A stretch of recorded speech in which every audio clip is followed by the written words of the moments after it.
दोस्तों, इस वीडियो में हम देवउठनी एकादशी की व्रत कथा को सुनेंगे। पौराणिक कथा के अनुसार एक राजा के राज्य में सभी एकादशी का व्रत करते थे। व्रत के दौरान पूरे राज्य में किसी को अन्न नहीं दिया जाता था। एक बार ऐसा समय आया कि एक दिन एक व्यक्ति नौकरी मांगने के लिए राजा के दरबार में आया। उसकी बातें सुनने के बाद राजा ने कहा कि नौकरी तो मिल जाएगी, लेकिन एकादशी के दिन अन्न नहीं दिया जाएगा। नौकरी मिलने की खुशी में उस व्यक्ति ने राजा की बात मान ली। जब एकादशी का व्रत आया, सभी ने विधि पूर्वक व्रत किया। साथ ही उसने भी फलाहार किया, लेकिन उस व्यक्ति की भूख नहीं मिटी। वह राजा के पास अन्न मांगने के लिए गया। उसने राजा से कहा कि फलाहार से उसकी भूख नहीं मिटी, वह भूखा ही मर जाएगा, उसे खाने के लिए अन्न दिया जाए।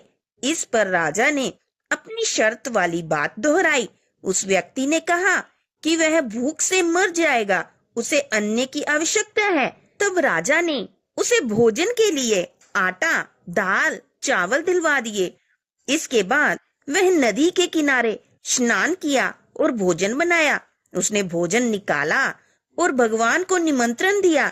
तब भगवान विष्णु वहां आए और भोजन किया, फिर चले गए। वह भी फिर से अपने काम में लग गया।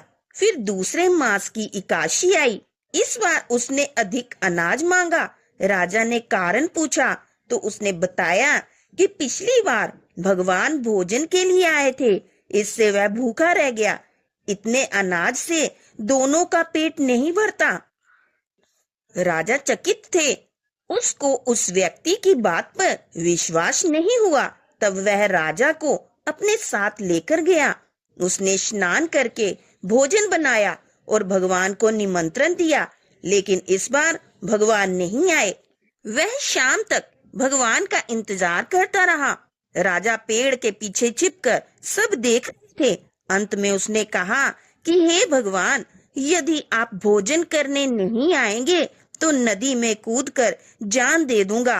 भगवान के ना आने पर वह व्यक्ति नदी की ओर जाने लगा। तब भगवान प्रकट हुए।